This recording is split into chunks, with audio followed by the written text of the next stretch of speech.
भगवान का नाम। अच्छा देखो, अब आप प्रश्न मेरे से करिए कि भगवान का नाम लेना क्यों जरूरी है। ऐसा है, भगवान का नाम यदि अंदर रहता है ना तो दूसरी चीजें घुसती नहीं। यदि आपने नाम छोड़ा तो तुरंत काम घुस जाएगा। क्या घुस जाएगा? बोलो। काम। काम मतलब वासना। नाम छूटा, आपने जरा सी लापरवाही की, कहते ना नजर हटी और दुर्घटना।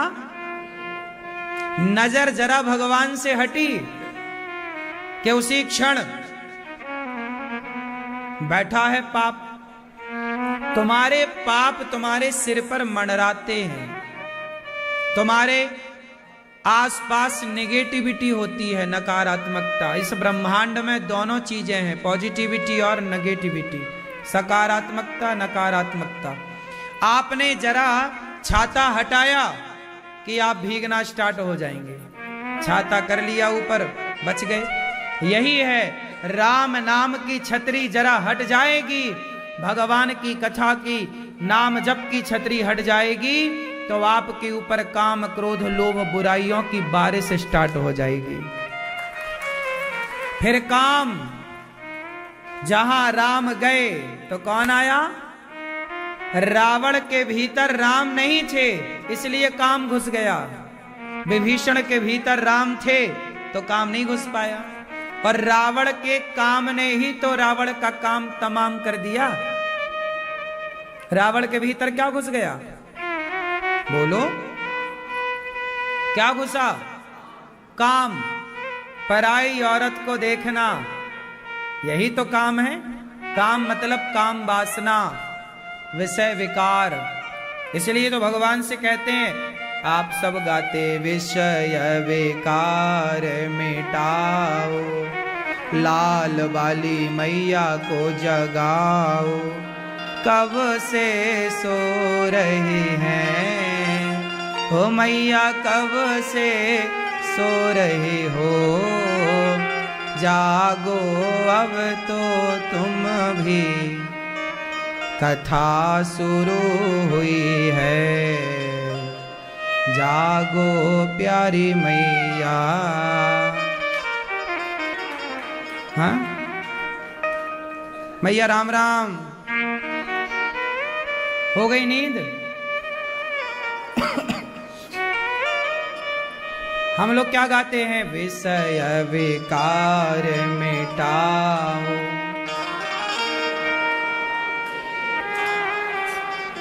स्वामी कष्ट हरो देवा, और श्रद्धा भक्ति बढ़ाओ, श्रद्धा प्रेम बढ़ाओ, संतन की सेवा। सोचो, आप लोग आरती में गाते हो संतन की सेवा, लेकिन आप संतों को अपमानित करते हो। ढोंगी और पाखंडी समाज के लोग संतों को कहते हैं, और सवेरे रोज आरती में विषय विकार में। विकार, ये विषय क्या होता है? विषय विकार कौन मिटाएगा? आप नहीं मिटा सकते ना। विषय मतलब विषय वासना, क्रोध करना, लोभ करना, वासना रखना, चुगली करना, निंदा करना, ये सब विषय हैं, विकार है। विषय भी विकार भी, जितना हम में विकार है, विकार मतलब दोष। निंदा करना भी दोष है, चुगली करना भी दोष है, पराई नारी पराई पुरुष को देखना भी दोष है। तो विषय विकार मिटाओ। कौन मिटाओ? हे प्रभु आप मिटाओ। क्यों मिटाओ? क्योंकि आप ही मिटा सकते हैं। काम को कौन मिटा सकता है? आप काम को मिटा सकते हो? क्यों? आप काम को मिटा सकते हो? इस धरती में ऐसा कोई योद्धा पैदा नहीं हुआ भगवान के सिवा जो काम को जीत सके। काम से सब हारते हैं, काम सबको पछाड़ देता है, चाहे स्त्री हो या पुरुष। बूढ़ा हो या जवान, काम सबको परास्त कर देता है। क्रोध सबको पराजित कर देता है। क्रोध ना चाहो आप, लाख ना चाहो, फिर भी खोपड़ी में आके गुस्सा बैठ जाता हो, बिगाड़ देता है। काम, क्रोध, लोभ, लाख कोशिश कर ले हम के लोभ नहीं करेंगे, लेकिन संसार में है तो लोभ जीत जाता है और वो हमें हरा देता है। हमारी तो लड़ाई इन्हीं से चल रही है, और हमारी इतनी ताकत नहीं कि हम काम, क्रोध, लोभ को जीत सकें। हाँ, इसलिए भगवान से कहो प्रभु आप आओ और हमारे हृदय में बैठ जाओ। जहां राम होंगे इधर बैठेंगे तो काम, क्रोध, लोभ ये सब शांत रहेंगे। और जरा नाम छूटा कि फिर ये जाग जाएंगे।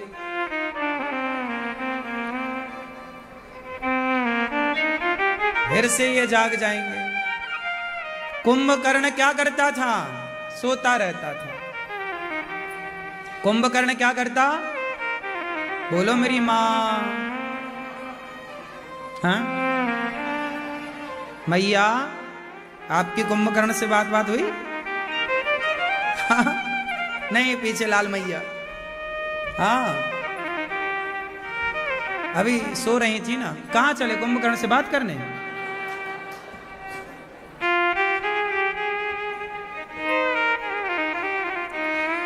कुंभकर्ण सोता ही रहता था। हाँ या ना? कब जागा? कब जागा? किसने जगाया? रावण कौन है? चलता फिरता काम। रावण कौन है? चलता फिरता काम है। वो काम वासना से ही ना चुराया है सबको। पराई नारी को हर लेता है, काहे के लिए हरता है? तो रावण चलता फिरता काम है, और कुंभकर्ण सोया पड़ा है। कौन जगा रहा है? रावण जगा रहा है। सुनो, तुम्हारे भीतर की वासनाओं को काम ही जगाता है। तुम्हारे भीतर की वासनाओं को लोभ ही जगाता है। लोभ का प्रतीक है रावण, काम का प्रतीक है रावण। हाँ या ना? तुम्हारे भीतर सब सोया पड़ा है। कब तक सोएगा? जब तक आपके भीतर राम होंगे, जब तक चित्त में राम होंगे, तब तक आप। इसलिए कहता हूं कि नाम ना छोड़ो, काम करो, झाड़ू पोंछा बर्तन चौका करो, पर श्रीमन नारायण श्रीमन नारायण श्रीमन चलता रहे। जब तक भीतर भगवान होंगे ये चीजें जागेंगी नहीं। इसलिए भव सागर को पार करना है तो काम खूब करिए, जाइए आइए, पर नाम चलता रहे। श्री जैसे परिक्रमा लगा रहे हैं आप वृंदावन की, गिरिराज जी की परिक्रमा लगाइए और चलता रहे श्रीमन नारायण श्रीमन नारायण। मैया जा रही हो, ये हमारी मैया हैं। आज इन्होंने वृद्ध माओं के लिए एक छत का सहयोग किया। सारा गौरी गोपाल आश्रम में जितनी भी सेवाएं चलती हैं, अन्य क्षेत्र से लेकर के गौ माता की सेवा से लेकर वृद्ध माओं के लिए, सबके लिए मैया ने सहयोग किया। एक बार तालियों के साथ हमारी मैया का सम्मान करिए। भगवान आपको सुखी रखें। कम से कम आपने इन वृद्ध माओं के लिए, यहाँ की सेवाओं के लिए कम से कम आपने सोचा। सुखी रहिए, ठीक है? हैं? जाना है, कोई बात। भगवान आपकी यात्रा मंगलमय करें, आते रहिएगा।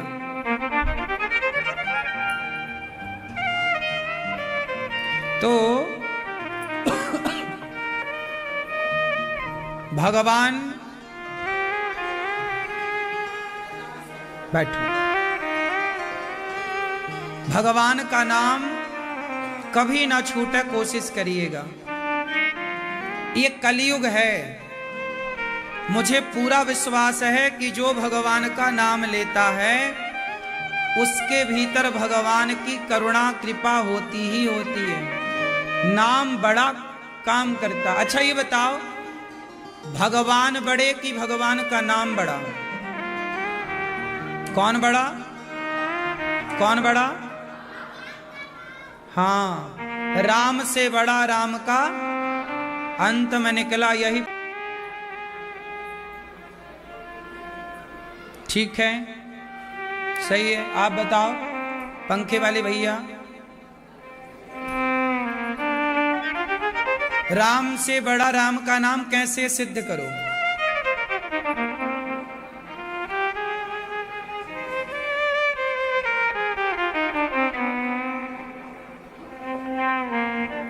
ठीक है, सुनो मैया, बैठो मेरी मां, बैठ जाओ। सुनो, राम से बड़ा राम का नाम कैसे है? ऐसे है कि शबरी माता ने राम को देखा नहीं। शबरी माता ने राम को देखा नहीं, केवल उसने गुरु जी के कहने से राम राम जपा, केवल राम राम। तो राम राम जपने से, राम नाम के प्रभाव से राम स्वयं चलकर उनके घर आ गए। ये नाम की महिमा। आए, किसके बल पर आए? शबरी ने नाम ही तो जपा। बता, जब शबरी के नाम जपने से राम घर आ गए, तो हमारे नाम जपने से राम हमारे घर क्यों नहीं आएंगे?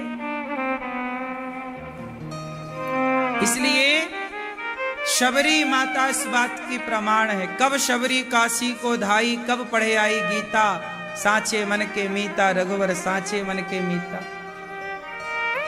नाम की इतनी महिमा है कि शबरी ने केवल नाम जपा, राम राम, श्री सीताराम, श्री सीताराम, श्री सीताराम। नाम जपती रही, राम पता पूछते आ गए। मतलब उस नाम में इतनी ताकत है कि वो बैकुंठ के भगवान को खींच सकता है नाम। राम का वनवास किसके लिए हुआ? सच कहें तो मूल कारण है 3। राम वनवास ना जाते तो शबरी को दर्शन कैसे होता? शबरी को दर्शन देने के लिए, हनुमान जी की महिमा बढ़ाने के लिए, और जटायु और केवट जैसे भक्तों पर कृपा बरसाने के लिए राम का वनवास हुआ। वरना रावण को मारना तो लंका से भी मार देना संभव, अयोध्या से भी रावण को मार देना संभव था। राम जी अयोध्या में रहते रहते रावण को मार देते, क्या बड़ी बात थी।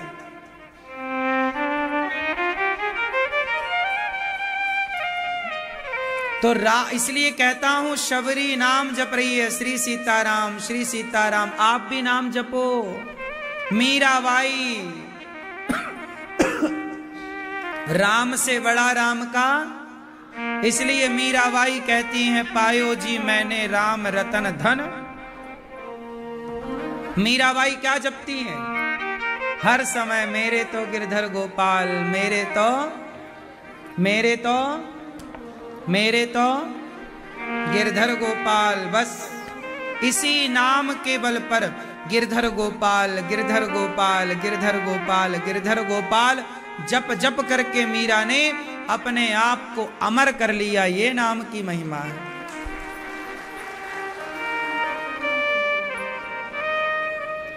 अच्छा ये बताओ, सदन कसाई नाम सुना है? सुनो, एक भक्त थे, उनका नाम था सदन, परंतु उनके बाप दादों का काम था कसाई। वो कसाई थे। कसाई जानते हैं? बकरा वकरा काटना, मांस का काम करना, मांस बेचना। चूंकि बाप पिता का काम था, सदन के पिताजी मांस का काम करते थे, मांस बेचते थे, तो सदन भी मांस बेचे। लेकिन सदन बचपन से सत्संगी थे, बचपन से ही सत्संगी थे, खूब सत्संग करते तो उनके भीतर नाम जप चालू हो गया। वो भगवान जगन्नाथ जी से बहुत प्यार करने लग गए, नाम जपने लग गए, श्रीमन्नारायण श्रीमन्नारायण श्रीमन्नारायण श्रीमन्नारायण।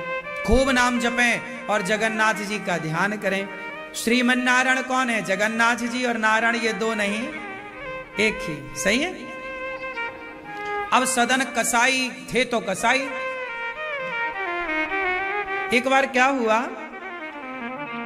कि उन्हें सत्संग में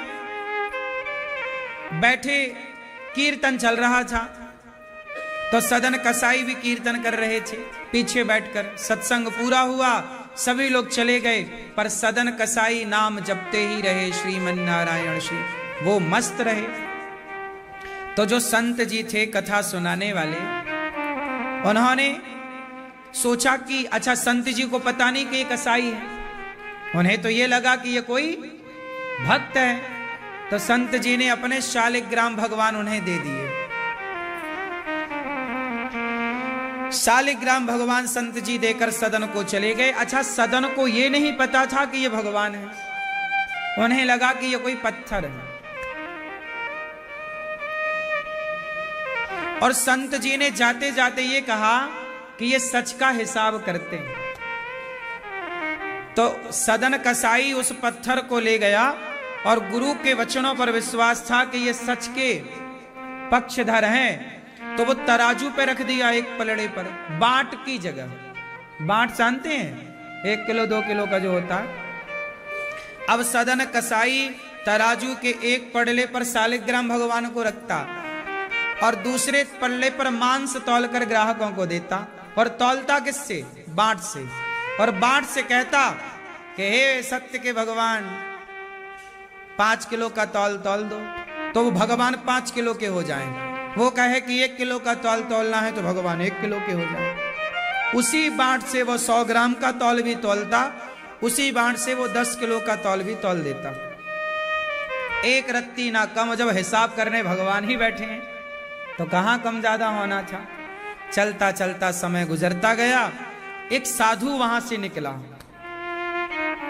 वर्षों बाद एक साधु ने देखा कि इसके तराजू के बाट पर तो भगवान बैठे हैं, शालिग्राम जी, और खून बून लगा हुआ है। मांस की दुकान में तो खून ही होगा। अब तो संत जी आए, क्यों? ये भगवान है, तुमने इनका अपमान कर दिया, बड़ा पाप लगेगा। लाओ हमें, हम देते हैं तुम्हें, लाओ हम पूजा करेंगे। अब सदन डर के मारे भगवान साधु को पकड़ाए, साधु ले गए, गंगा जल से नहवाया, चंदन लगाया, भोग लगाया। रात्रि का सपना आता है साधु को। भगवान बोले, हे बाबा जी, जहां से लाए हो वहां लौटा के आओ। तुम ला के यहां बिठा दिए। वो कम से कम रोज हमें तराजू में बिठाकर झूला झुलाता था, थोड़ा नीचे थोड़ा ऊपर, दिन भर हम झूला झूलते थे। तुम ला के बिठा दिए, ले जाओ हमें। अब तो संत जी बोली, जब आप ही तैयार हैं तो हम क्या करें। संत जी ले गए, सदन को दिया, भैया ये भगवान है, ये तेरे बिना रहते नहीं है। अब तो सदन के भीतर ऐसा प्रेम उमड़ा कि भगवान ने मुझे स्वीकार कर लिया। मुझ जैसे पतित को, मुझ जैसे, अच्छा सदन मांस खाते नहीं थे, वो मारते नहीं थे, वो ले आते थे बाजार से और अपनी दुकान में, चूंकि पैतृक काम था। लेकिन अब जब उन्हें पता चला कि भगवान ने हमें स्वीकार कर लिया, ये भगवान शालिग्राम जी हैं, तो वो नाम जपता अपने छाती से लगाए शालिग्राम जी को, और घर परिवार सब छोड़कर जगन्नाथ जी की यात्रा में भगवान का दर्शन करने चल पड़ा। चलते चलते चलते शाम हो गई। तो शाम को वो एक पेड़ की छांव में एक गांव आया, उस गांव में वो रुक गया। सदन जब रुका, वहां एक कुआं था, पानी पिया, और वहां पर एक स्त्री का घर था, बड़ी सुंदर स्त्री थी। अब देखो यहीं से त्रिया चरित्र चालू होता। वो स्त्री बड़ी सुंदर। सदन वहीं पर रुके, वो स्त्री आई, देखा कि सदन ये आदमी तो बड़ा हट्टा कट्टा है। अच्छा, वो स्त्री शादीशुदा थी, उसका पति था, परंतु वो सदन के पास आई और सदन के पास बैठकर वो अपने स्त्री त्रिया चरित्र चालू कर दिया, कुछ कहना कुछ देखना। सदन कसाई तो बड़े भक्त थे, उन्होंने कहा, माता हम आपके यहां पर रात रुके हैं आपके गांव में, सुबह हम चले जाएंगे, हम जगन्नाथ जी का दर्शन करने जा रहे हैं। माता आप तो हमारी माता हो। उसने जब हाव भाव प्रकट किए तो सदन समझ गए कि इसका मन क्या है।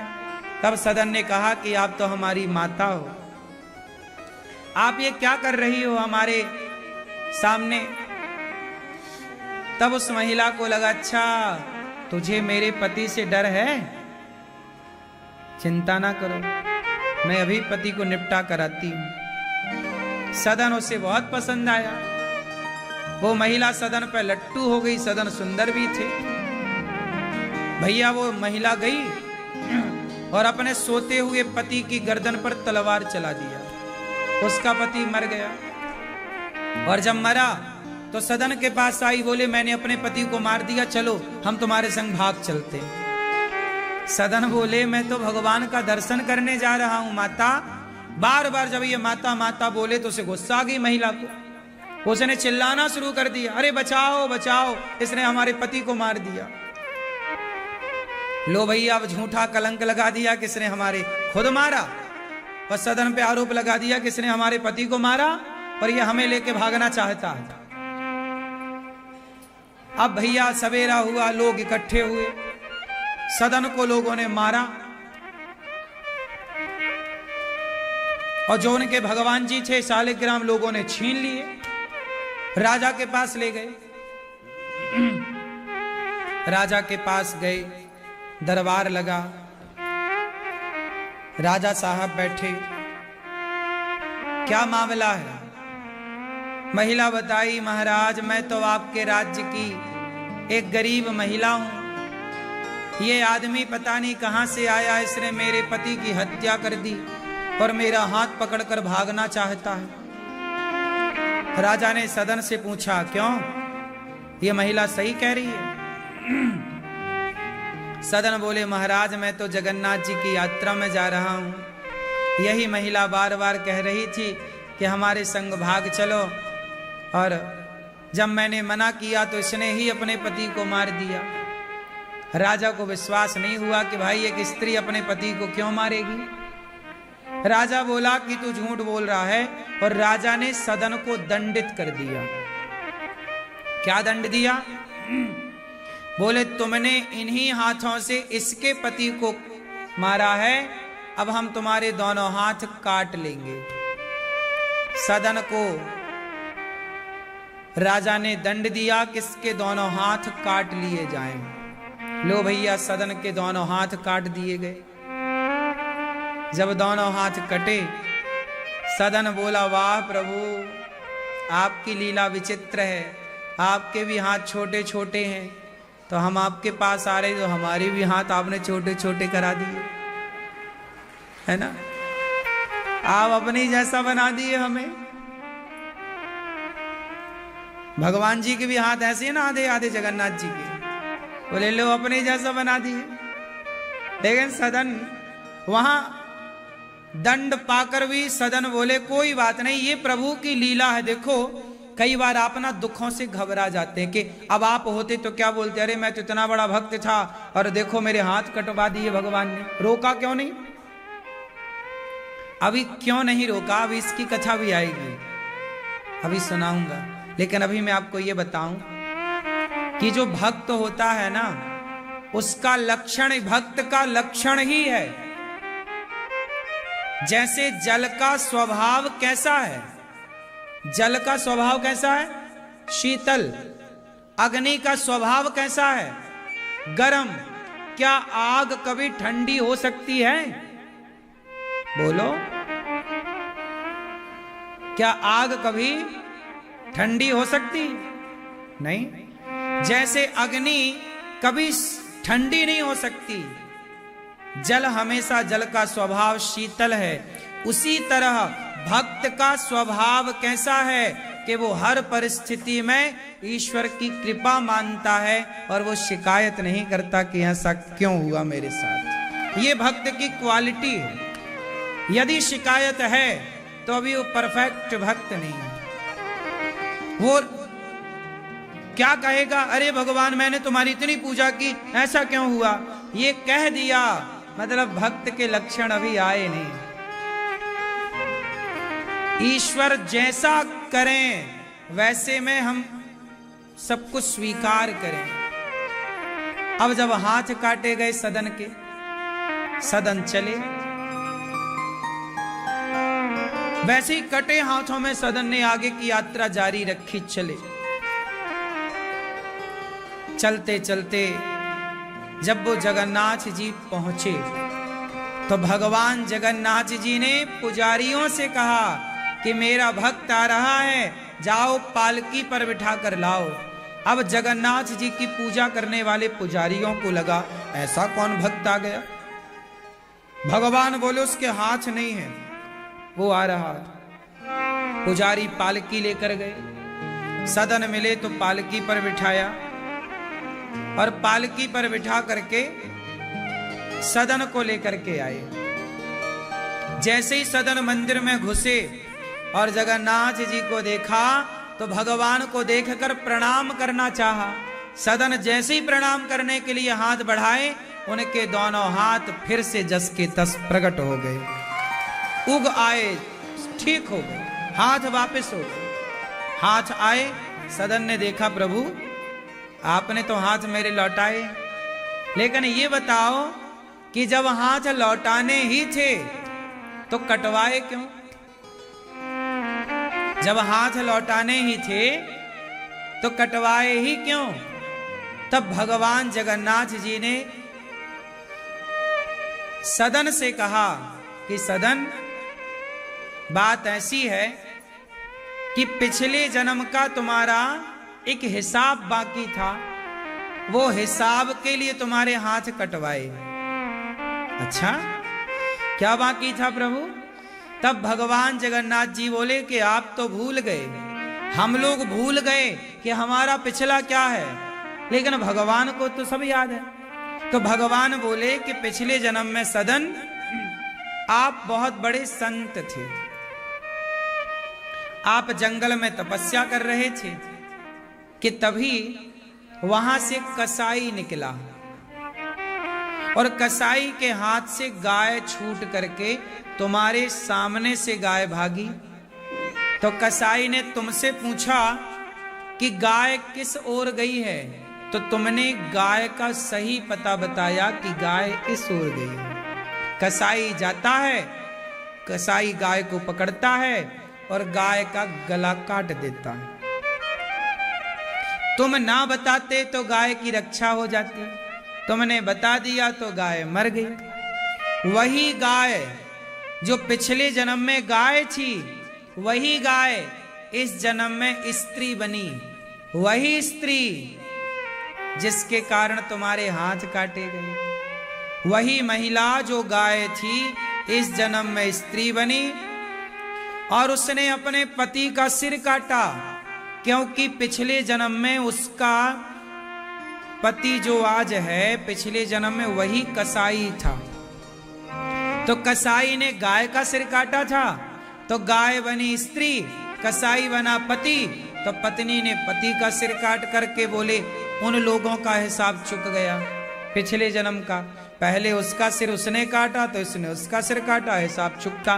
तुमने केवल दोनों हाथ पता बताने के लिए बढ़ाए तो तुम्हारे दोनों हाथ काट लिए गए। परंतु तुमने हमारी शरण नहीं छोड़ी, हमारा नाम नहीं छोड़ा, हमारा चिंतन नहीं छोड़ा, तो हमने तुम्हारे उस पाप को क्षमा कर दिया और तुम्हारे हाथ वापस करके तुम्हें हमने स्वीकार कर लिया।